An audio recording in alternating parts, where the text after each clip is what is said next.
So it's all over the news. Trudeau has resigned. That I cannot be the one to carry the Liberal standard into the next election. So what does this mean for our trucking industry, and what does it mean if a Conservative Party was to come into power here in Canada? Let's get into it. I'll tell you what it means for me. Well, first of all, it means no carbon tax. This last year alone, for 2024, in Q1, I paid $16,500 in carbon tax. In Q2, I paid $25,900 in a carbon tax. And in Q3, I paid $27,690 in carbon tax. Yes, that's what I paid a fleet of about 100 power units over the last 3 quarters. Now, my bill for December 31st, I don't even want to look at it because it's just going to get me depressed. So what does it mean if a Conservative Party is going to come in?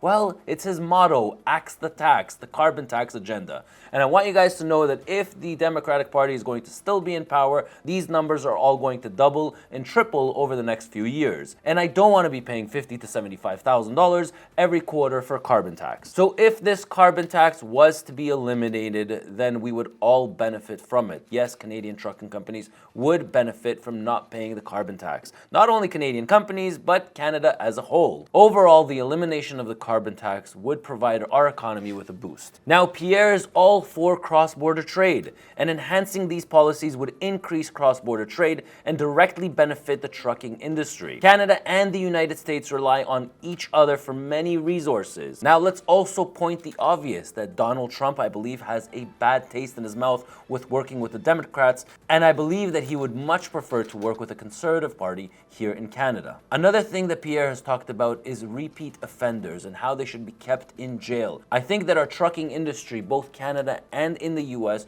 are dealing with a huge spike and rise on cargo theft, and I believe the trucking industry would greatly benefit from a much stronger stance on theft, cargo theft, and anybody breaking the rules. And the last thing I'm going to talk about is our broken immigration policies. I've seen it for years. I've talked about it on this channel for years, about the LMIA programs, about foreign workers coming in here that are not actually truck drivers. So I think that the Conservative Party is definitely going to crack down on it, or at least have a lot stronger rules and regulations around it, which we would all greatly benefit, and giving us, the trucking industry, especially the truck drivers, giving them more value. And you'll see real quick that the hourly rates for truck drivers and the pay rates for truck drivers are going to significantly increase once we start taking care of the immigration problem that we have. Well, hopefully you learned something from this video. I'd love to hear your opinion, especially about that carbon tax, and especially about what you guys think if Pierre was to come in as the Conservative leader, how that's going to affect trucking. I'm Ronan, and I'll catch you in my next one.